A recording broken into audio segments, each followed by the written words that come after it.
This boil water advisory will not be lifted until at least the middle of the week. Now, in addition to the boil water advisory, the Kent County Water Authority is trying to find out what caused this problem and why. This is the 11 million gallon tank that has tested positive for E. coli in West Warwick.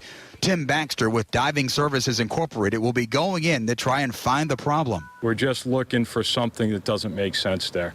We started at A, go through Z, and if we don't find anything wrong, at least they know they can cross it off the list. Tim Brown with the Kent County Water Authority says 3 consecutive days of tests showing no contamination are needed before the boil water advisory is lifted. We took samples Sunday, sometimes later today in the afternoon.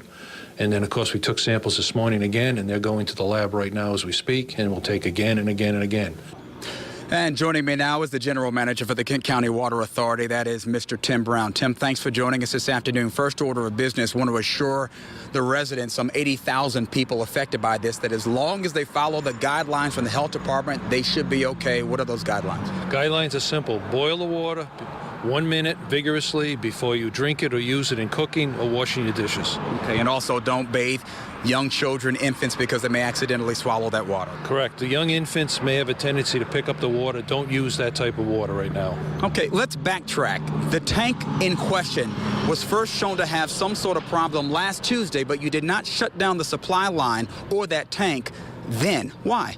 That's because we have to do repeat samples in order to prove out if there was an issue.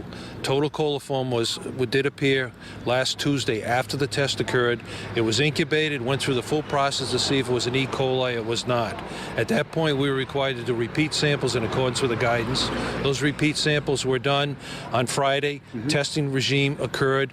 The next day they found something else in it, but it could not be determined what it was. Then it had to go through the full incubation again, and only on Sunday morning did we know that it was an E. coli hit or bacteria that we found in that system at that point. Any concern that 2 days or 3 days prior it may have been E. coli that went to the drinking water of the residents in West Warwick? Of course, but unfortunately that is the test protocol.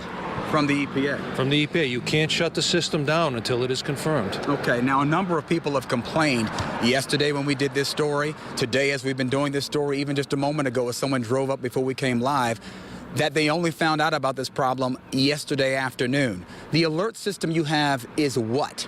Alert system is actually the press, the blitz.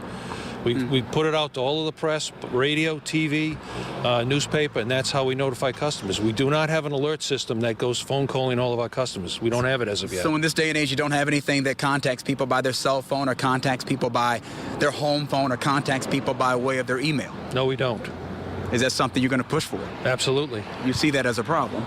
Oh, absolutely. I think the quicker we notice the customers, the better. In particular, it was a Sunday, very difficult day to notify customers outside of a phone call. So you understand the people's frustrations? Absolutely.